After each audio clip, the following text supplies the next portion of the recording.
translation of Sahih Bukhari, Book 3. Knowledge. Volume 1, Book 3, number 56. Narrated Abu Hurairah.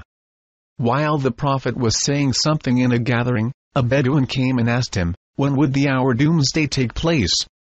Allah's Apostle continued his talk, so some people said that Allah's Apostle had heard the question, but did not like what that Bedouin had asked. Some of them said that Allah's Apostle had not heard it. When the Prophet finished his speech, he said, "Where is the questioner, who inquired about the hour, that is doomsday?" The Bedouin said, "I am here, O Allah's Apostle." Then the Prophet said, "When honesty is lost, then wait for the hour, that is doomsday." The Bedouin said, "How will that be lost?" The Prophet said, "When the power or authority comes in the hands of unfit persons, then wait for the hour, that is doomsday." Number 57. Narrated Abdullah bin Amr. Once the Prophet remained behind us in a journey. He joined us while we were performing ablution for the prayer which was overdue. We were just passing wet hands over our feet and not washing them properly, so the Prophet addressed us in a loud voice and said twice or thrice, "Save your heels from the fire." Number 58. Narrated Ibn Umar. Allah's Apostle said, "Amongst the trees, there is a tree, the leaves of which do not fall and is like a Muslim. Tell me the name of that tree." Everybody started thinking about the trees of the desert areas. And I thought of the date palm tree but felt shy to answer the others, then asked, "What is that tree, O Allah's Apostle?" He replied, "It is the date palm tree." Number 63. Narrated Anas bin Malik. While we were sitting with the Prophet in the mosque, a man came riding on a camel. He made his camel kneel down in the mosque, tied its foreleg and then said, "Who amongst you is Muhammad?" At that time the Prophet was sitting amongst us, his companions leaning on his arm. We replied, "This white man reclining on his arm." The man then addressed him, "O son of Abdul Muttalib." The Prophet said, "I am here to answer your questions." The man said to the Prophet, "I want to ask you something and will be hard in questioning. So do not get angry." The Prophet said, "Ask whatever you want." The man said, "I ask you by your Lord, and the Lord of those who were before you, has Allah sent you as an apostle to all the mankind?" The Prophet replied, "By Allah, yes." The man further said, "I ask you by Allah, has Allah ordered you to offer 5 prayers in a day and night, that is 24 hours? He replied, "By Allah, yes." The man further said, "I ask you by Allah, has Allah ordered you to observe fasts during this month of the year, that is Ramadan?" He replied, "By Allah, yes." The man further said, "I ask you by Allah, has Allah ordered you to take zakat, obligatory charity, from our rich people and distribute it amongst our poor people?" The Prophet replied, "By Allah, yes." Thereupon that man said, "I have believed in all that with which you have been sent, and I have been sent by my people as a messenger, and I am Damam bin Thalaba from the brothers of Bani Sa'd bin Bakr." Number 64. Narrated Abdullah bin Abbas. Once Allah's Apostle gave a letter to a person and ordered him to go and deliver it to the governor of Bahrain. He did so, and the governor of Bahrain sent it to Chosroes, who read that letter and then tore it to pieces. The sub-narrator Ibn Shihab thinks that Ibn al-Musayyab said that Allah's Apostle invoked Allah against them, saying, "May Allah tear them into pieces, and disperse them all totally." Number 65. Narrated Anas bin Malik. Once the Prophet wrote a letter or had an idea of writing a letter. The Prophet was told that the rulers would not read letters unless they were sealed. So the Prophet got a silver ring made with Muhammad, Allah's Apostle, engraved on it, as if I were just observing its white glitter in the hand of the Prophet. Number 66. Narrated Abu Waqid al-Laythi. While Allah's Apostle was sitting in the mosque with some people, 3 men came. 2 of them came in front of Allah's Apostle and the third one went away. The 2 persons kept on standing before Allah's Apostle for a while, and then one of them found a place in the circle and sat there while the other sat behind the gathering, and the third one went away. When Allah's Apostle finished his preaching, he said, "Shall I tell you about these 3 persons?" One of them betook himself to Allah, so Allah took him into His grace and mercy and accommodated him. The second felt shy from Allah, so Allah sheltered him in His mercy and did not punish him, while the third turned his face from Allah and went away, so Allah turned his face from him likewise. Number 67. Narrated Abdurrahman bin Abi Bakr's father. Once the Prophet was riding his camel and a man was holding its rein. The Prophet asked, "What is the day today?" We kept quiet, thinking that he might give that day another name. He said, "Isn't it the day of Nahar, slaughtering of the animals of sacrifice?" We replied, "Yes." He further asked, "Which month is this?" We again kept quiet, thinking that he might give it another name. Then he said, "Isn't it the month of Dhul-Hijjah?" We replied, "Yes." He said, "Verily, your blood, property and honor are sacred to one another, that is, Muslims like the sanctity of this day of yours, in this month of yours and in this city of yours. It is incumbent upon those who are present to inform those who are absent, because those who are absent might comprehend what I have said better than the present audience." Number 68. Narrated Ibn Masood. The Prophet used to take care of us in preaching by selecting a suitable time, so that we might not get bored.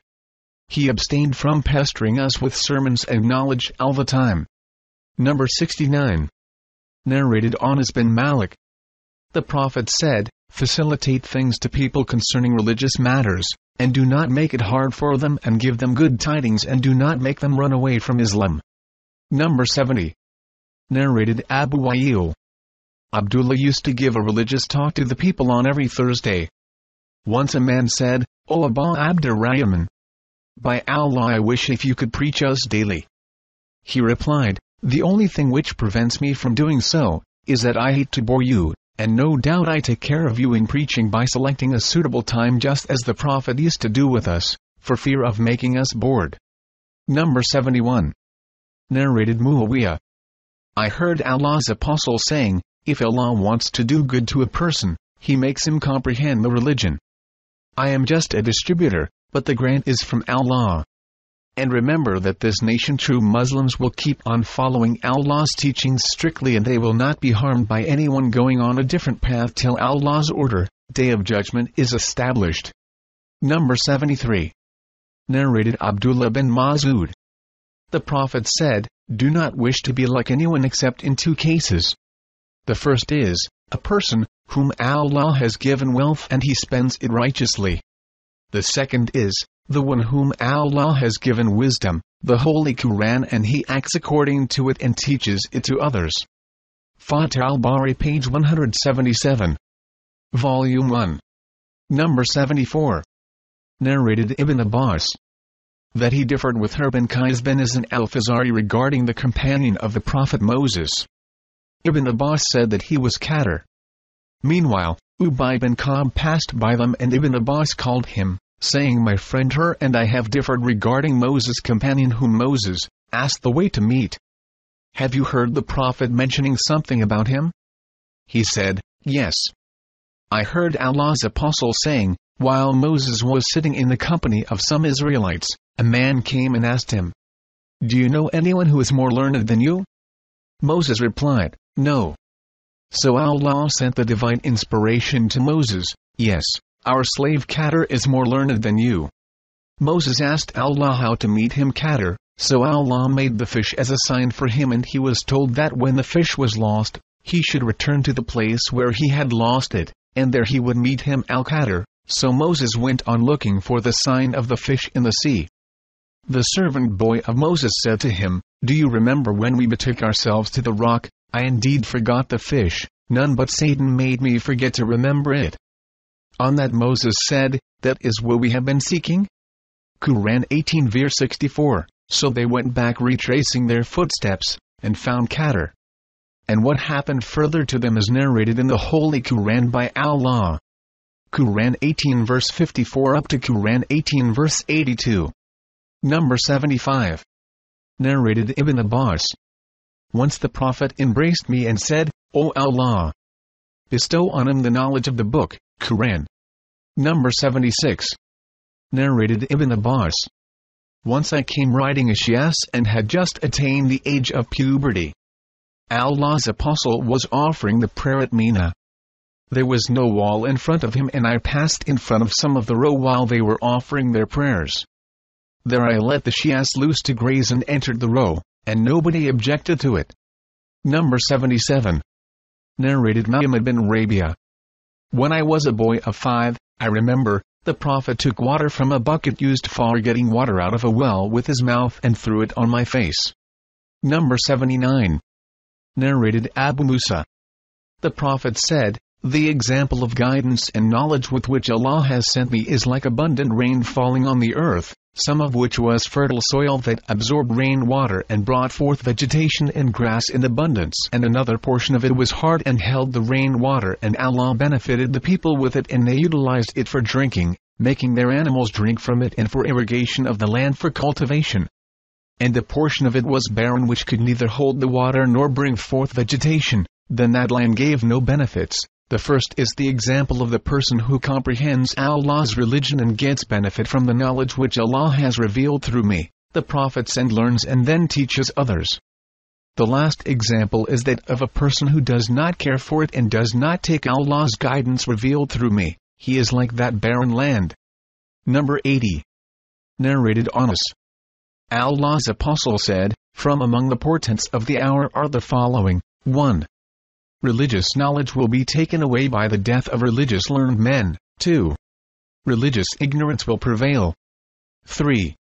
Drinking of alcoholic drinks will be very common. 4.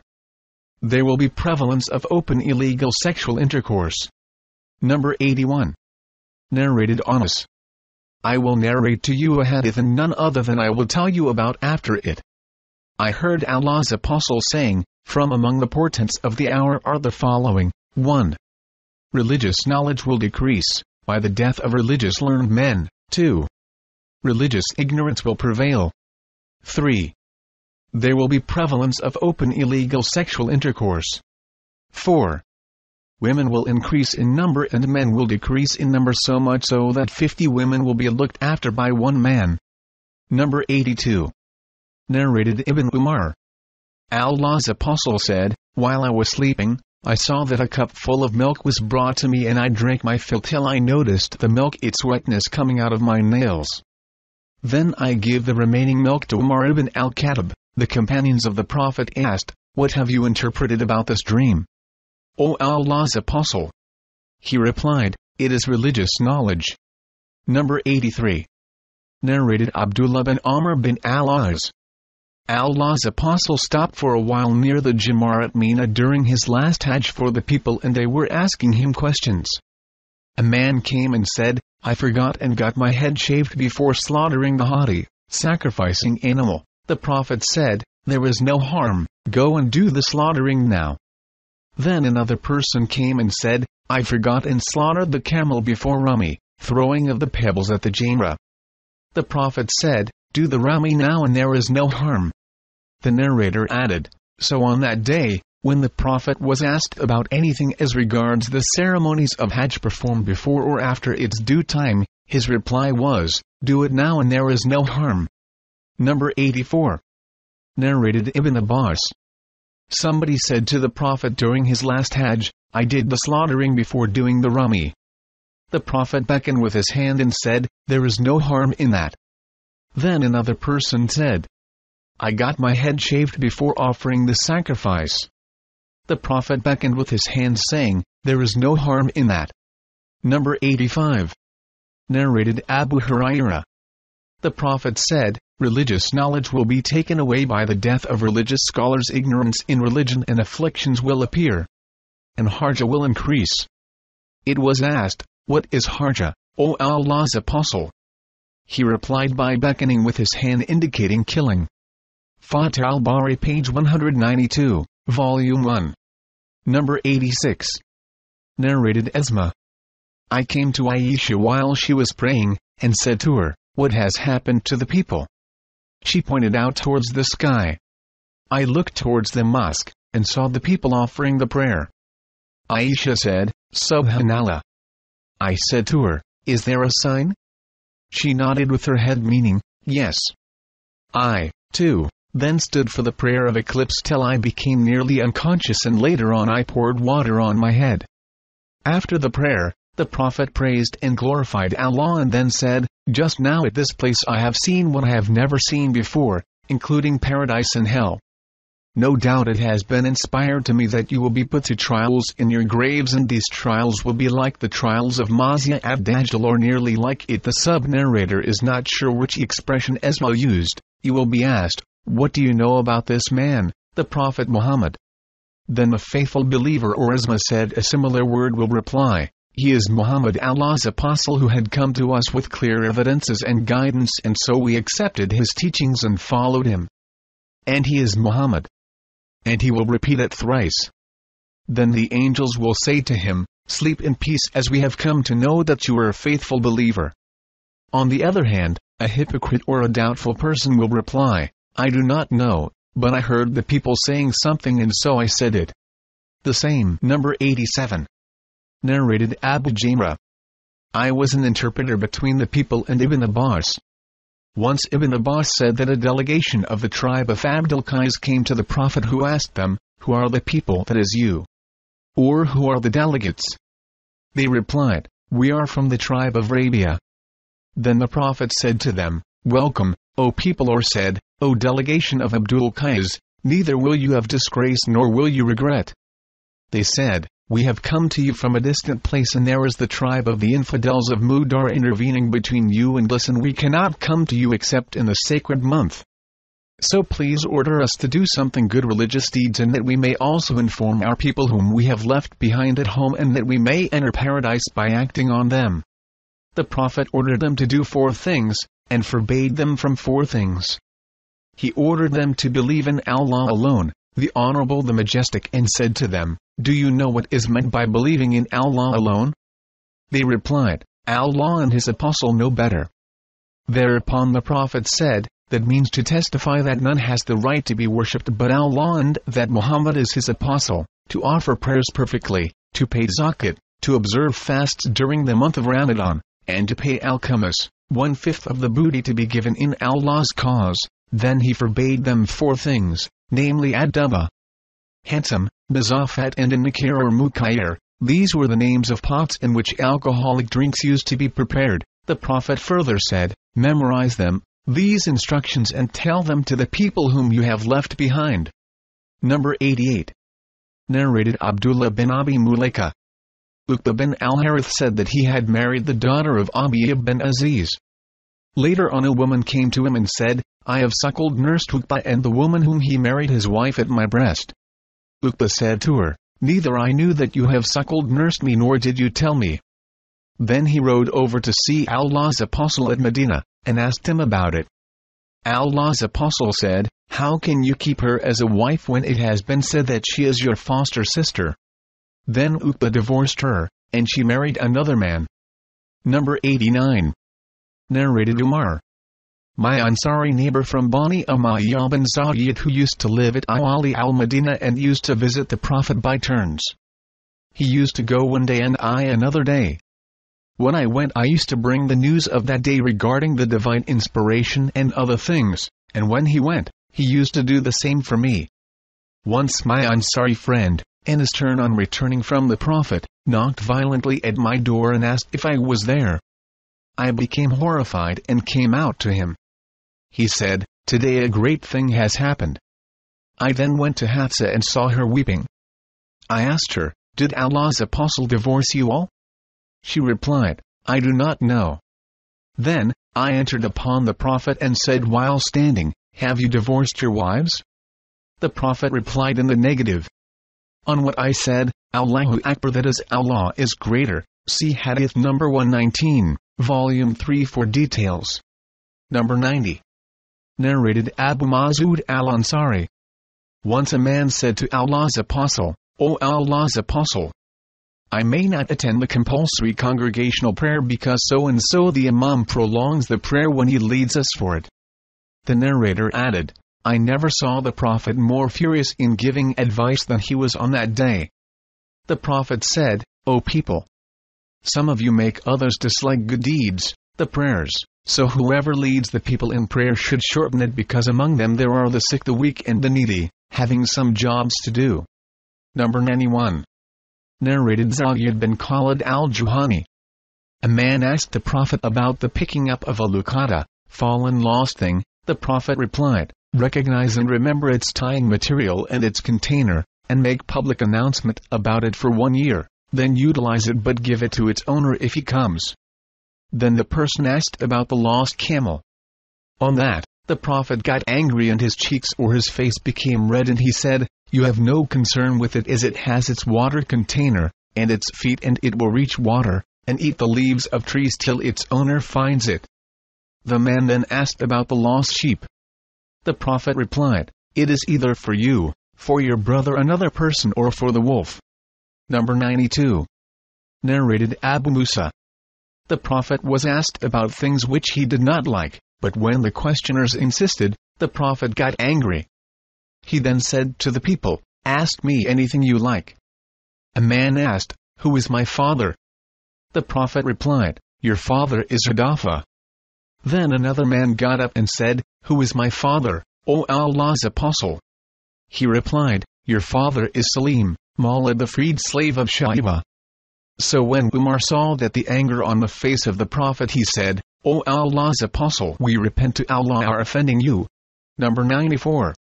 Narrated Anas. Whenever the Prophet asked permission to enter, he knocked the door thrice with greeting, and whenever he spoke a sentence, said a thing, he used to repeat it thrice. See Hadith number 261, Volume 8. Number 95. Narrated Anas. Whenever the Prophet spoke a sentence, said a thing, he used to repeat it thrice so that the people could understand it properly from him, and whenever he asked permission to enter, he knocked the door thrice with greeting. Number 96. Narrated Abdullah bin Amr. Once Allah's Apostle remained behind us in a journey. He joined us while we were performing ablution for the Asr prayer, which was overdue. We were just passing wet hands over our feet, not washing them properly, so the Prophet addressed us in a loud voice and said twice or thrice, "Save your heels from the fire." Number 97. Narrated Abu Bakr father. Allah's Apostle said 3 persons will have a double reward. 1. A person from the people of the scriptures who believed in his prophet Jesus or Moses and then believed in the prophet Mohammed, that is, has embraced Islam. 2. A slave who discharges his duties to Allah and his master. 3. A master of a woman slave who teaches her good manners and educates her in the best possible way the religion, and manumits her and then marries her. Number 97g. Narrated Ibn Abbas. Once Allah's Apostle came out while Bilal was accompanying him. He went towards the women thinking that they had not heard him, that is his sermon, so he preached them and ordered them to pay alms. Hearing that, the women started giving alms. Some donated their earrings, some gave their rings, and Bilal was collecting them in the corner of his garment. Number 98. Narrated Abu Hurairah. I said, "O Allah's Apostle, who will be the luckiest person, who will gain your intercession on the day of resurrection?" Allah's Apostle said, "O Abu Hurairah, I have thought that none will ask me about it before you, as I know your longing for the learning of hadiths. The luckiest person who will have my intercession on the day of resurrection will be the one who said sincerely from the bottom of his heart, none has the right to be worshipped but Allah." And Umar bin Abdul Aziz wrote to Abu Bakr bin Hazm, "Look for the knowledge of hadith and get it written, as I am afraid that religious knowledge will vanish and the religious learned men will pass away, die. Do not accept anything save the hadiths of the Prophet. Circulate knowledge and teach the ignorant, for knowledge does not vanish except when it is kept secretly to oneself." Number 100. Narrated Abdullah bin Amr bin Al-As. I heard Allah's Apostle saying, "Allah does not take away the knowledge by taking it away from the hearts of the people, but takes it away by the death of the religious learned men, till when none of the religious learned men remains, people will take as their leaders ignorant persons who when consulted will give their verdict without knowledge. So they will go astray and will lead the people astray." Number 101. Narrated Abu Sa'id al-Khudri. Some women requested the Prophet to fix a day for them, as the men were taking all his time. On that he promised them one day for religious lessons and commandments. Once during such a lesson the Prophet said, "A woman whose 3 children die will be shielded by them from the hellfire." On that a woman asked, "If only 2 die?" He replied, "Even 2 will shield her from the hellfire." Number 102. Narrated Abu Sa'id al-Kadri. As above, the sub-narrators are different. Abu Hurairah qualified the 3 children referred to in the above-mentioned hadith as not having reached the age of committing sins, that is, age of puberty. Number 103. Narrated Ibn Abu Mulaika.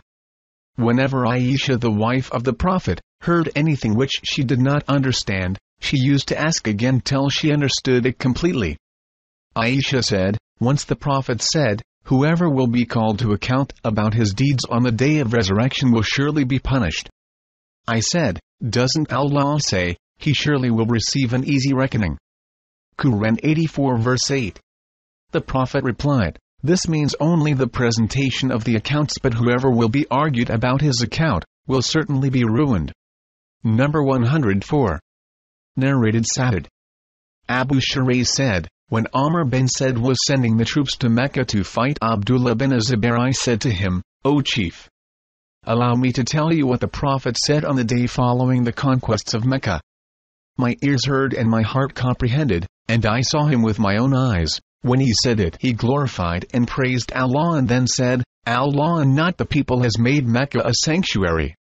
So anybody who has belief in Allah and the last day, that is a Muslim, should neither shed blood in it nor cut down its trees. If anybody argues that fighting is allowed in Mecca as Allah's apostle did fight in Mecca, tell him that Allah gave permission to his apostle, but he did not give it to you." The Prophet added, "Allah allowed me only for a few hours on that day of the conquest, and today now its sanctity is the same valid as it was before. So it is incumbent upon those who are present to convey this information to those who are absent." Abu Hurairah was asked, "What did Amr reply?"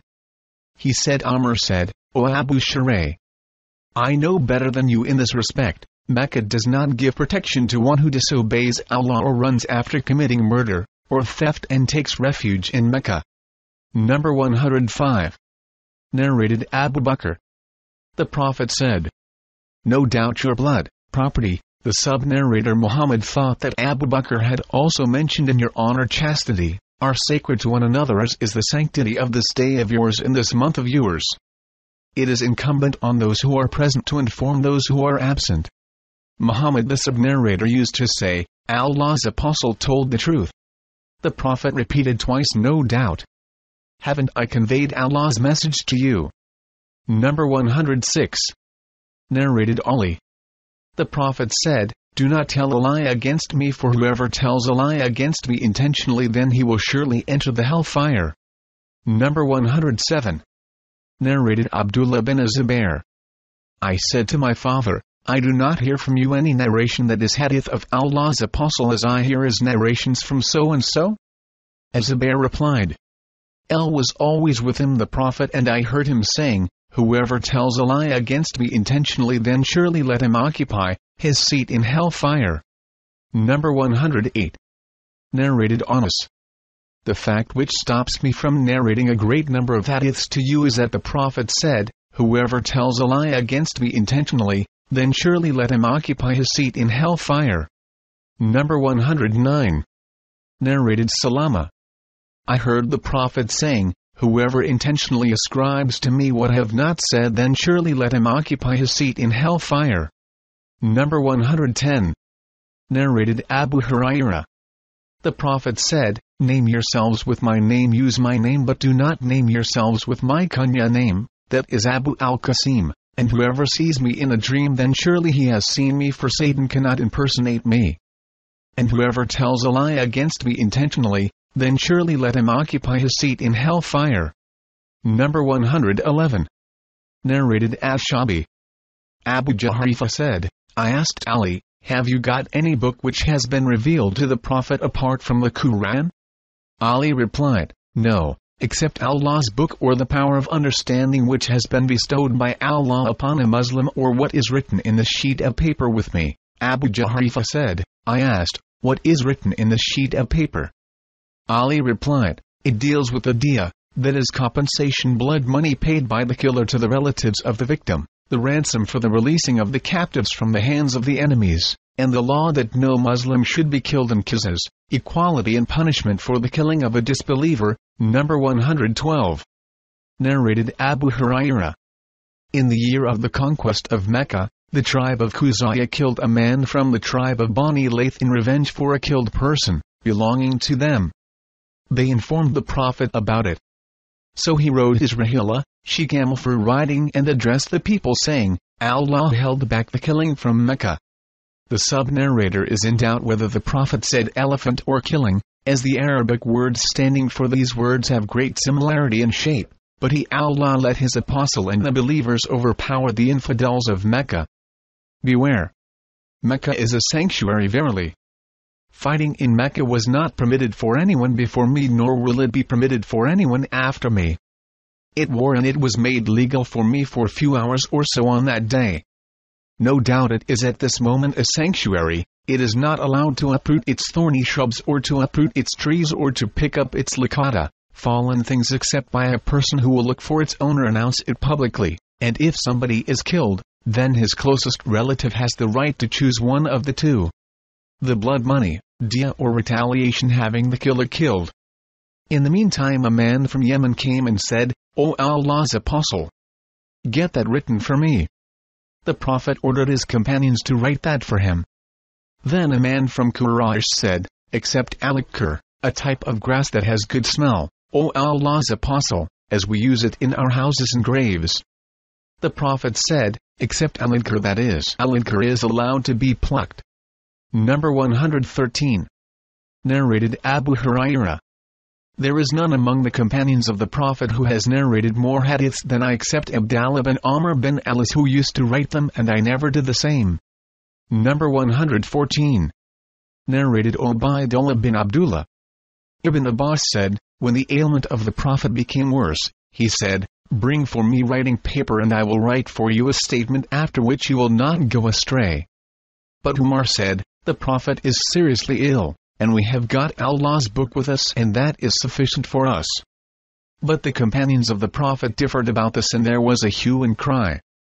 On that the Prophet said to them, go away and leave me alone, it is not right that you should quarrel in front of me. Ibn Abbas came out saying, it was most unfortunate, a great disaster, that Allah's apostle was prevented from writing that statement for them because of their disagreement and noise. Note: it is apparent from this hadith that Ibn Abbas had witnessed the event and came out saying this statement. The truth is not so, for Ibn Abbas used to say this statement on narrating the hadith, and he had not witnessed the event personally. See Fath al-Bari Volume 1, pages 220. Footnote. See Hadith number 228, Volume 4. Number 115. Narrated Salama. One night Allah's apostle got up and said, Subhanallah! How many afflictions have been descended tonight, and how many treasures have been disclosed! Go and wake the sleeping lady occupants of these dwellings, his wives, up for prayers. A well-dressed soul in this world may be naked in the hereafter. Number 116. Narrated Abdullah bin Umar. Once the Prophet led us in the Isha prayer during the last days of his life, and after finishing it the prayer with Taslim he said, do you realize the importance of this night? Nobody present on the surface of the earth tonight will be living after the completion of 100 years from this night. Number 117. Narrated Ibn Abbas. I stayed overnight in the house of my aunt Maymunah bint al-Harith, that is the wife of the Prophet, while the Prophet was there with her during her night turn. The Prophet offered the Isha prayer in the mosque, returned home, and after having prayed 4 rakat, he slept. Later on he got up at night and then asked whether the boy, or he used a similar word, had slept. Then he got up for the prayer and I stood up by his left side, but he made me stand to his right and offered 5 rakat followed by 2 more rakat. Then he slept and I heard him snoring, and then after a while he left for the Fajr prayer. Number 118. Narrated Abu Hurairah. People say that I have narrated many hadiths, the Prophet's narrations. Had it not been for 2 verses in the Quran, I would not have narrated a single hadith, and the verses are: Verily those who conceal the clear sign and the guidance which we have sent down, up to Most Merciful. Quran 2 verse 159 to 160, and no doubt our Muhajir, emigrant brothers used to be busy in the market with their business bargains, and our Ansari brothers used to be busy with their property, agriculture, but I Abu Hurairah used to stick to Allah's apostle, contented with what will fill my stomach, and I used to attend that which they used not to attend, and I used to memorize that which they used not to memorize. Number 119. Narrated Abu Hurairah. I said to Allah's apostle, I hear many narrations, hadiths from you, but I forget them.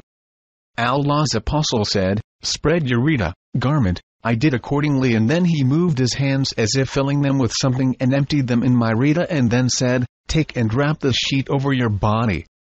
I did it, and after that I never forgot anything. Number 120. Narrated Ibrahim bin al-Mundhir. Ibn Abi Fudayk narrated the same as above, hadith 119, but added that the Prophet had moved his hands as if filling them with something, and then he emptied them in the rida of Abu Hurairah. Number 121. Narrated Abu Hurairah.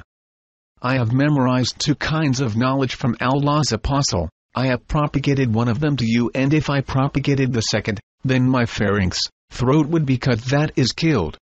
Number 122. Narrated Jarir. The Prophet said to me during Hajjat al-Wida, let the people keep quiet and listen. Then he said, addressing the people, do not become infidels, revert to disbelief after me by striking the necks, cutting the throats of one another, that is killing each other. Number 123. Narrated Sayyid bin Jubair. I said to Ibn Abbas, Nauf al-Bakali claims that Moses the companion of Kadri was not the Moses of Bani Israel, but he was another Moses. Ibn Abbas remarked that the enemy of Allah, Nauf, was a liar. Number 124. Narrated Ubay bin Ka'b. The Prophet said, once the Prophet Moses stood up and addressed Bani Israel. He was asked, who is the most learned man amongst the people? He said, I am the most learned. Allah admonished Moses as he did not attribute absolute knowledge to him, Allah, so Allah inspired to him at the junction of the 2 seas, there is a slave amongst my slaves who is more learned than you. Moses says, O my Lord, how can I meet him? Allah said, take a fish in a large basket and proceed, and you will find him at the place where you will lose the fish.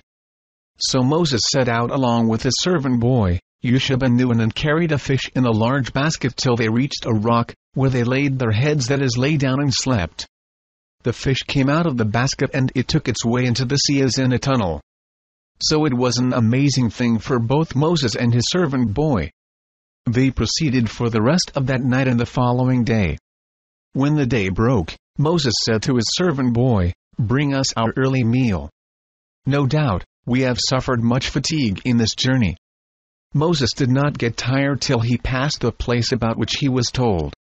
There the servant boy told Moses, do you remember when we betook ourselves to the rock? I indeed forgot the fish. Moses remarked, that is what we have been seeking. So they went back, retracing their footsteps, till they reached the rock. There they saw a man covered with a garment, or covering himself with his own garment. Moses greeted him. Al-Qadr replied saying, how do people greet each other in your land? Moses says, I am Moses. He asked, the Moses of Bani Israel? Moses replied in the affirmative and added, may I follow you so that you teach me of that knowledge which you have been taught? Al-Qadr replied, verily, you will not be able to remain patient with me, O Moses. I have some of the knowledge of Allah which He has taught me and which you do not know, while you have some knowledge which Allah has taught you which I do not know. Moses says, Allah willing, you will find me patient and I will not disobey you in aught. So both of them set out walking along the seashore, as they did not have a boat. In the meantime a boat passed by them and they requested the crew of the boat to take them on board. The crew recognized Al-Qadr and took them on board without fare. Then a sparrow came and stood on the edge of the boat and dipped its beak once or twice in the sea. Al-Qadr said, O Moses, my knowledge and your knowledge have not decreased Allah's knowledge except as much as this sparrow has decreased the water of the sea with its beak. Al-Qadr went to one of the planks of the boat and plucked it out. Moses says, "These people gave us a free lift, but you have broken their boat and scuttled it so as to drown its people." Al-Qadr replied, "Didn't I tell you that you will not be able to remain patient with me?" Moses says, "Call me not to account for what I forgot." The first excuse of Moses was that he had forgotten. Then they proceeded further and found a boy playing with other boys. Al-Qadr took hold of the boy's head from the top and plucked it out with his hands. That has killed him. Moses says, "Have you killed an innocent soul who has killed none?" Al-Qadr replied, "Did I not tell you that you cannot remain patient with me?" Then they both proceeded till when they came to the people of a town, they asked them for food, but they refused to entertain them. Then they found there a wall on the point of collapsing. Al-Qadr repaired it with his own hands. Moses says, "If you had wished, surely you could have taken wages for it." Al-Qadr replied, "This is the parting between you and me." The Prophet added, "May Allah be merciful to Moses. Would that he could have been more patient to learn more about his story with Al-Qadr." Number 125. Narrated Abu Musa. A man came to the Prophet and asked, "O Allah's Apostle, what kind of fighting is in Allah's cause?" I ask this, for some of us fight because of being enraged and angry, and some for the sake of his pride and haughtiness. The Prophet raised his head as the questioner was standing and said, "He who fights so that Allah's word, Islam, should be superior, then he fights in Allah's cause." Number 127. Narrated Abdullah. While I was going with the Prophet through the ruins of Medina and he was reclining on a date palm leaf stalk, some Jews passed by. Some of them said to the others, "Ask him the Prophet about the Spirit." Some of them said that they should not ask him that question as he might give a reply which would displease them. But some of them insisted on asking, and so one of them stood up and asked, "O Abu al-Qasim, what is the Spirit?" The Prophet remained quiet. I thought he was being inspired divinely. So I stayed till that state of the Prophet while being inspired was over. The Prophet then said, "And they ask you, O Muhammad, concerning the Spirit, say, the Spirit, its knowledge is with my Lord, and of knowledge you mankind have been given only a little." Quran 17 verse 85. Number 128. Narrated Aswad. Ibn Zubair said to me, "Aisha used to tell you secretly a number of things. What did she tell you about the Kaaba?"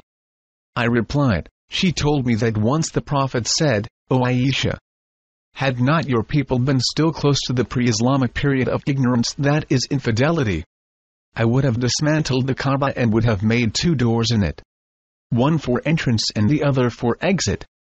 Later on Ibn Zubair did the same. Number 130. Narrated Anas bin Malik. Once Mu'ad was along with Allah's Apostle as a companion rider. Allah's Apostle said, "O Mu'ad bin Jabal." Mu'ad replied, "Labbaik and Sadiq." "O Allah's Apostle." Again the Prophet said, "O Mu'ad." Mu'ad said thrice, "Labbaik and Sadiq, O Allah's Apostle." Allah's Apostle said, "There is none who testifies sincerely that none has the right to be worshipped but Allah and Muhammad is his apostle, except that Allah will save him from the hellfire." Mu'ad said, "O Allah's Apostle, should I not inform the people about it so that they may have glad tidings?" He replied, "When the people hear about it, they will solely depend on it." Then Mu'ad narrated the above-mentioned hadith just before his death, being afraid of committing sin by not telling the knowledge. Number 131. Narrated Anas. I was informed that the Prophet had said to Mu'ad, "Whosoever will meet Allah without associating anything in worship with him will go to paradise." Mu'ad asked the Prophet, "Should I not inform the people of this good news?" The Prophet replied, "No, I am afraid, lest they should depend upon it absolutely." Number 132. Narrated Salama. Sulaim came to Allah's Apostle and said, "Verily, Allah is not shy of telling you the truth. Is it necessary for a woman to take a bath after she has a wet dream, that is nocturnal sexual discharge?" The Prophet replied, "Yes, if she notices a discharge." Salama then covered her face and asked, "O Allah's Apostle, does a woman get a discharge?" He replied, "Yes, Let your right hand be in dust. An Arabic expression you say to a person when you contradict his statement, meaning, you will not achieve goodness, and that is why the son resembles his mother. Number 134. Narrated Ali.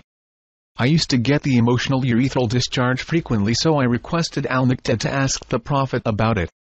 Al-Miqdad asked him and he replied, one has to perform ablution after it. See Hadith number 269.